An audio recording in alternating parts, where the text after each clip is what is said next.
Hello, this is Sharon Pierce for Near Desert Experience, NDE. Uh, this is June 9th, 2026. And just to say, I have a new setting because I've moved from North Central California to South Central California, very near the coast, a cooler climate. And but still warm, still warm. And I just wanted to mention a few things. We've had the primary election, and people are going by the re-accepted congressional districts. This district that I'm recording this in is what is called a very safe Democratic seat. The congressman has been in Congress for 8 or 9 terms. He has a solid base here, and this is a very watery area. It's north of Lompoc, near Pismo Beach. And so when the rains come, it is expected that there will be a lot of rain in this area, and then it'll go over. It's almost directly west of Barstow and Mojave. And so it's a critical area of where the rains are coming from and the water is coming. It's been projected for some time, but there's not been any rain.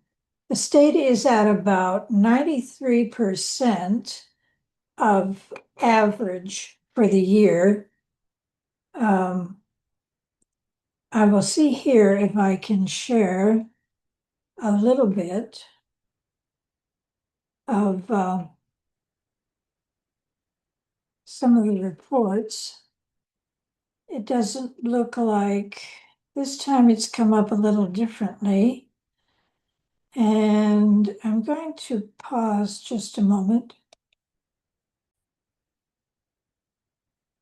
So just to share quickly, I wanted to point out that this is where we are about right now on average rainfall of the rainfall year. It's way above average down in through the coast here. It's not so much over here. It's rather dry up around Monterey and San Francisco.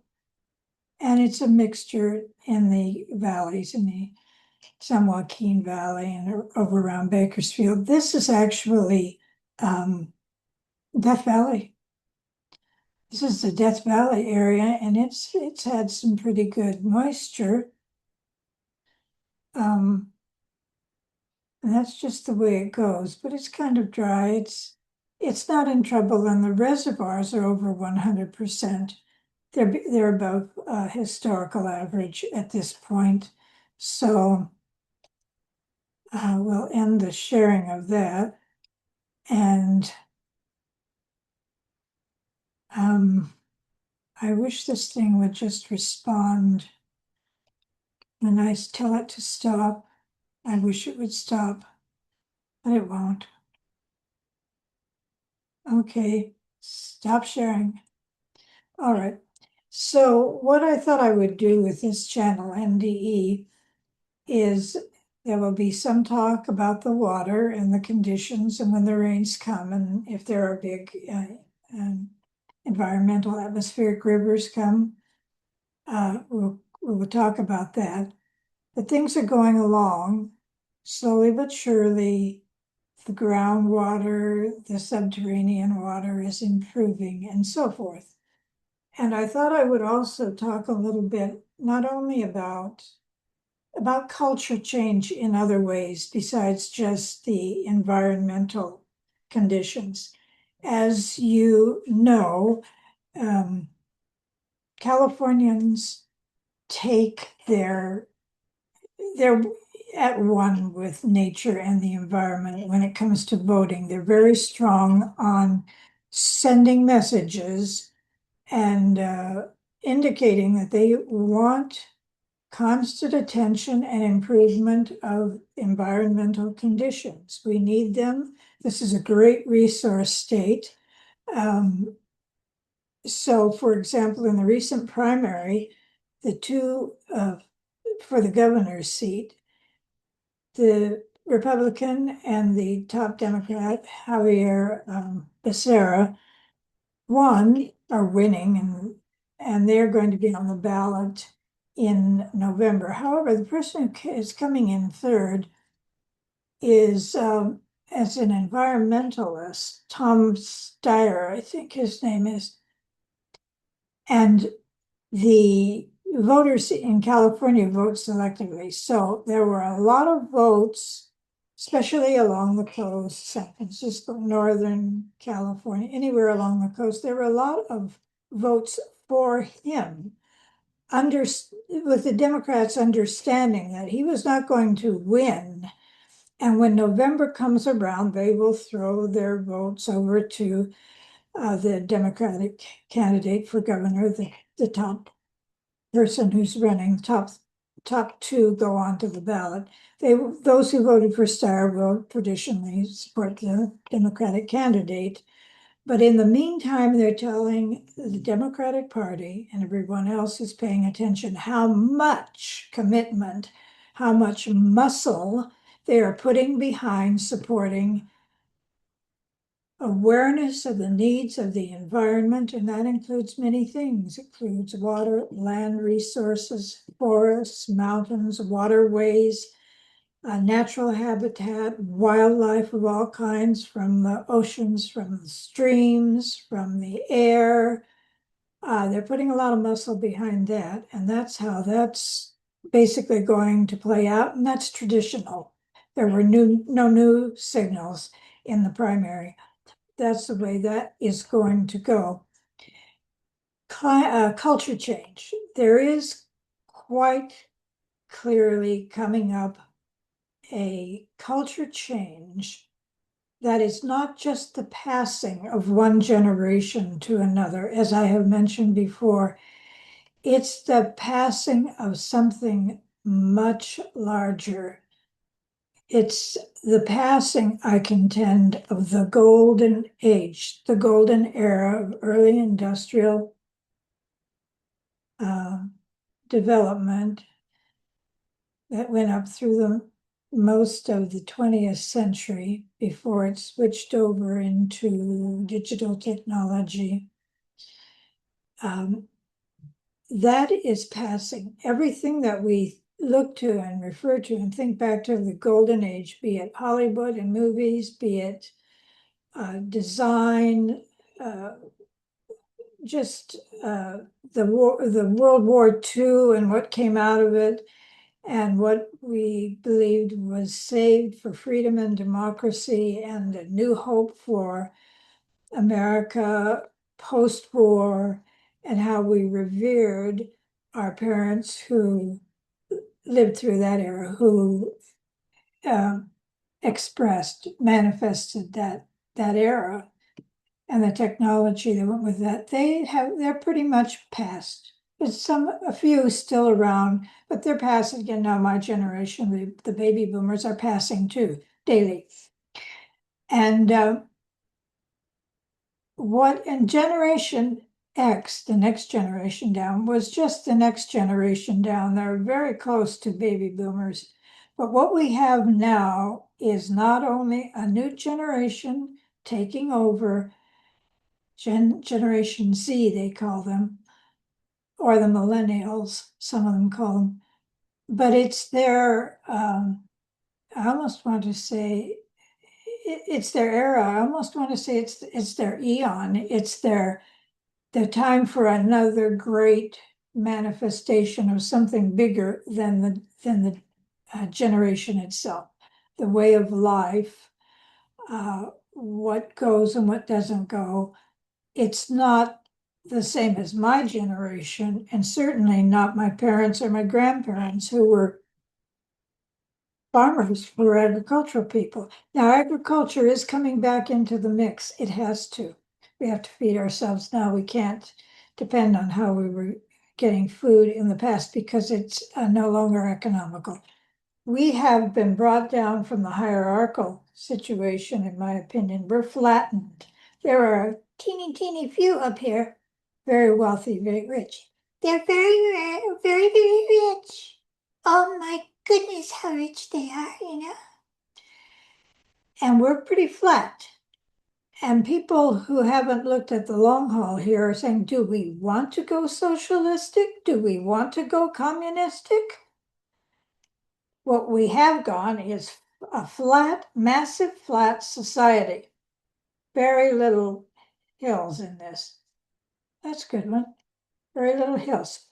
So we have to do a lot of things for ourselves the way the peasants did in the past. Call it medieval times, call it the 1800s, migration settlement. Some of that is coming back. Some of it is in language, the generation that says, it's all good, have no worries, it's all good. Generation Z, as I have studied it, is very much like Venus, like living in a world where Venus, gentleness, kindness, brave new world, but gentle. No worries, no worries. Everything's good.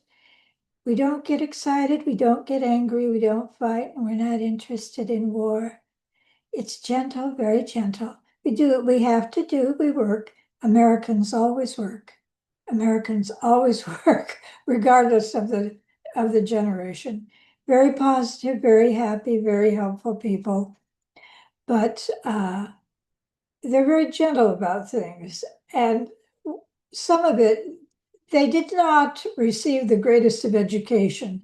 They were coming up at a time when education was being pushed out by the itty bitty people up at the top controlling things. We don't need education. Yes, we do. We don't need literacy. Yes, we do.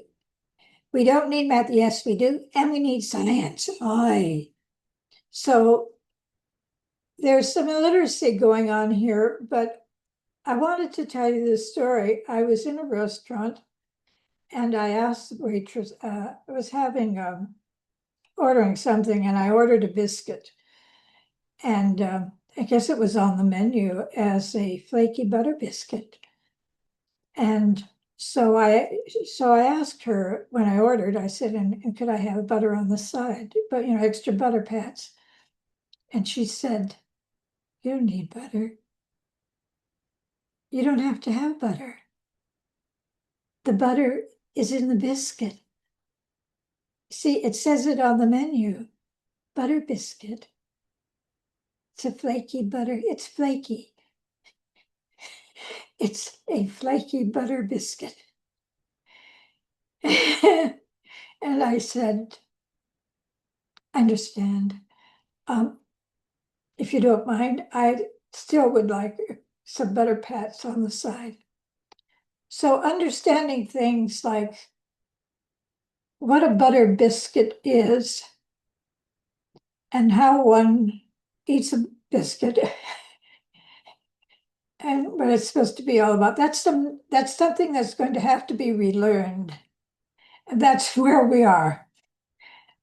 People make jokes. I will try to make some more and introduce you to some of my little voices. I don't have any of my little friends here to show you today. My little characters, my little animal friends. Oh, I went over to Goleta, which is practically a suburb of Santa Barbara, but I had to go over San Marcos Pass. And I did it from the back road. I didn't take 101 all the way. Farther west, northwest. It's what I call the back road. It's very gently rolling hills through Las Olivas. And then I did come back down and go through Solvang, which 40 years after I spent any time there in the past is now, instead of fading away, which I thought it was doing 40 some years ago, it's back with a vengeance. Solvang is pretty much as vibrant as maybe Aspen was for a time. That's why I stopped going to Aspen when I was in Colorado. It's too much. But it's filled with tourists. It's economically viable. It's just the usual. It's just there's not the Danish restaurants that there used to be. Danish bakeries, couple little restaurants hanging on, but food, sweets, and other kinds of shops, high-end jewelry stores. And then there's the usual coffee shops and, ethnic eateries of all kinds. But the tourists are from everywhere in the globe. They pour into every direction, Pacific, Atlantic, into Solvang, California. So when you talk about California being a hospitality state, tourist state, it really is. Then you go a few miles down the road to Buellton, or as one of the waiters said to me, Bulletin. That's where you see steakhouse. And then you drive on down to the ocean and go to Goleta. So that was interesting to see. It's a very beautiful state. Gently, it's a rolling hills with some uh, scrub bushes, a few and far between, and the usual pines and the Monterey pines and the oaks, the California oaks. It's a very peaceful, gentle area. And so it'll be interesting to watch what happens here because they have reservoirs and they're pretty much full. So when I do go to the desert, which I hope to do pretty soon, I'm thinking after taking this little trip, I wanted to see what the roads was like and which route I'm at, because I figured usually I go east around Lake Cachuma and the Twitchell Reservoir and over to the Cachuma Valley and then cross Bakersfield, Temecula. But I'm thinking over here, actually, some of the easier travel would be just to go down the coast to Ventura, over through Santa Paula to Santa Clarita, and out that way. We shall see. So I'm expecting to be back up in the Bay Area next month, the latter part of the month, and we'll see what's going on there as well. But I hope to cover some more of what is going on with culture as well as water. And I think there will be things to some gently rolling humor coming in as we study how Gen Z is going to make us happy. So thank you very much for listening. And those of you with children and grandchildren who are Gen Zers, oh, the celebrations. And I've mentioned that before. They love to celebrate. Every day's a party. Balloons, but maybe I should change this title to Near Desert Experience. Balloons. We'll see. Thank you.